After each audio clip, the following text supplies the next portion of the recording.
I want to show everybody, I know you've seen it, a part of the op-ed today written by de Blasio, the mayor of New York City, the mayor of Paris, and the mayor of London. This is mind-boggling. Let's put it up on the screen.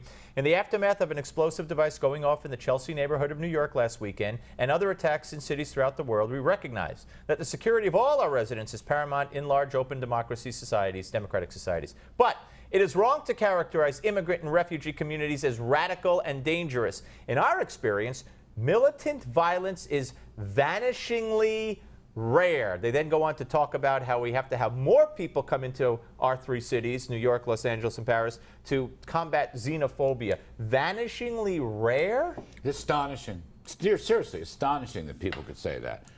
In the aftermath of the bombings. I mean, it's been a bad year. I'm sorry to say that. We all hate this. It is an election year issue, very much so. Look, the mayor of Paris, who has suffered enormous tragic deaths in his place. The mayor of London, I don't even know who the mayor of London is right now.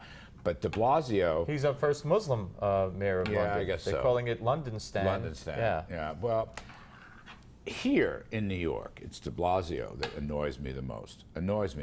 Because he's so far left on this, he will not recognize any issues, any terrorist threats. There are communities that need to be policed more. There is a huge need for border security at every turn. This is no time to start letting in refugees, be it Syria or other bad spots in Europe or around the world.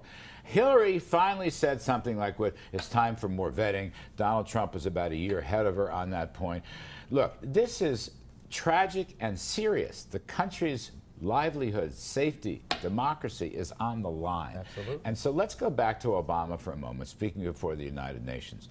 It is completely wrong. His attitude, his vision, his lack of worry and concern. This is not a day in the country. This is not just some ordinary civil rights legal case.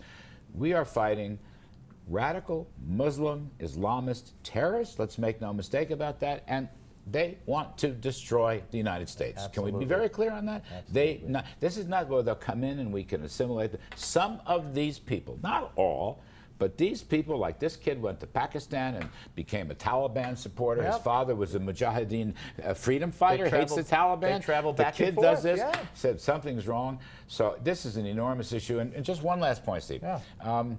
My friend Rudy Giuliani put it rather well over the weekend. He said, look, the FBI, which had wind of this, they knew about the store, the chicken store, fried whatever chicken store in Elizabeth, New Jersey. Okay, so they knew that, but they didn't share it with the local police. The New York Police Department has probably the finest anti-terrorist, counter-terrorist force in the world, for that matter. So it really is wrong and a flaw. I'm a big FBI supporter as a rule, but the more I learn that they will not share information with the local police is really bad.